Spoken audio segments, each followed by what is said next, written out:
वक्त मिल रही है उड़ी से, जहां पर पाकिस्तान ने एक बार फिर से नापाक हरकत की है। आर्मी बंकर को पाकिस्तान ने निशाना बनाया है एलओसी पर। इसके अलावा एक और बड़ा अपडेट एलओसी पर, उड़ी में फिर से तनाव बढ़ गया है। तेजेंद्र सिंह सोडी जी हमारे साथ जुड़ चुके हैं, रक्षा विशेषज्ञ। तेजेंद्र जी, लगातार भारत पाकिस्तान के बीच जो तनाव बढ़ा हुआ है, पाकिस्तान इस तनाव को और बढ़ा रहा है, एलओसी पर लगातार सामने से गोलीबारी देखिए, पहले मैं क्लियर करूंगा कि मैं रक्षा विशेषज्ञ नहीं हूं, मैं सीनियर एडिटर हूं न्यूज 18 JKLH के लिए।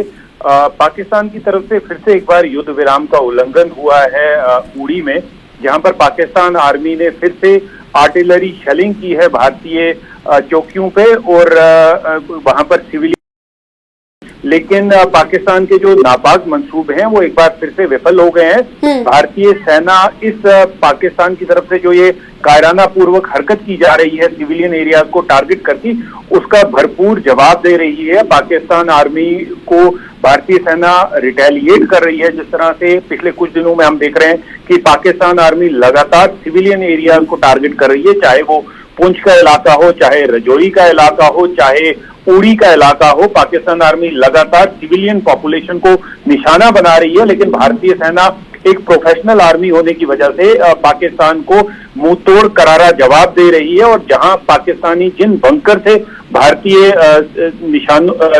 सीमा चौकियों को निशाना बनाया जा रहा है, वहां पर उन्हें रिटेलिएट कर रही है। जी, लेकिन देखिए, अपने आप में ये बड़ी बात है कि पाकिस्तान ये जानता है कि कितना कमजोर है भारत की आर्मी के सामने, बावजूद इसके इस तरह की चीजें करना, जहां एक तरफ उसे मदद मांगनी पड़ रही है दूसरे देशों से, लेकिन बावजूद इसके एलओसी पर लगातार फायरिंग उनकी तरफ से की जाती है।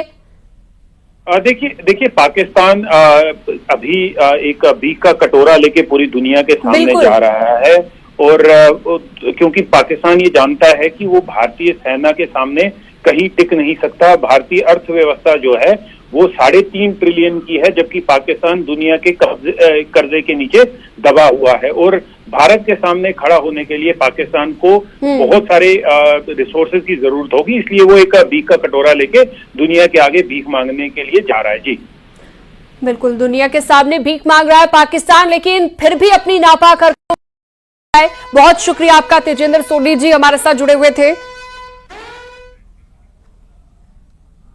और इसी बीच एक और बड़ी खबर, पीएम मोदी से मिले सेना के बड़े अधिकारी। पीएम आवास में करीब 1 घंटे तक बैठक चली है।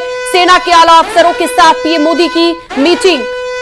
लगातार पीएम हालातों पर नजर बनाए हुए हैं। रक्षा मंत्री राजनाथ सिंह भी लगातार पल पल की जानकारी पीएम तक पहुंचा रहे हैं। जो एक एक हरकत पाकिस्तान एलओसी पर कर रहा है, उसे लेकर भी पीएम को लगातार अपडेट किया जा रहा है। लेकिन सेना के बड़े अधिकारियों ने भी मुलाकात की है, बातचीत की है, 1 घंटे तक बैठक चली है।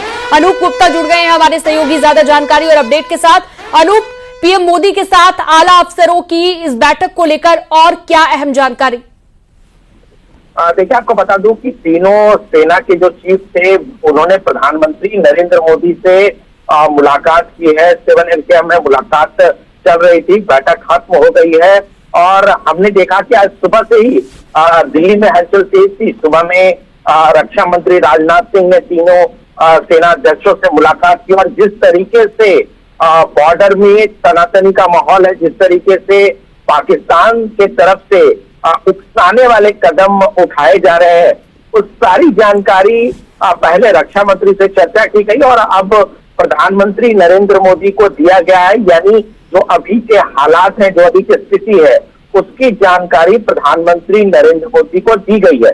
सबसे बड़ी बात बता दूं कि जो 5:30 बजे सेना की तरफ से और विदेश मंत्रालय की तरफ से प्रेस वार्ता की गई थी, उसमें जो एक खास बात कही गई थी कि एक तरफ तो पाकिस्तान लगातार उकसाने वाले कदम कर रहा है, लगातार ड्रोन से हमले कर रहा है, दूसरी तरफ अपने बचाव के लिए कहीं ना कहीं जो सिविलियन एयरलाइंस है उसका उपयोग कर रहा है। बॉर्डर इलाके पे उसे बंद नहीं किया गया है और जिस समय पाकिस्तान हमले कर रहा था कल, उस वक्त भी वहां पर सिविलियन एयरलाइंस को उड़ाया जा रहा था। यानी कि अपनी रक्षा में एक शील्ड के तौर पर वो सिविलियंस का इस्तेमाल कर रहा था। एक बड़ा अपडेट जो है अब थोड़ी देर पहले ही सेना के प्रेस कॉन्फ्रेंस के जरिए ये दी गई है, यानी कि तमाम ये सारी जानकारी प्रधानमंत्री नरेंद्र मोदी को तीनों सेनाध्यक्षों ने दी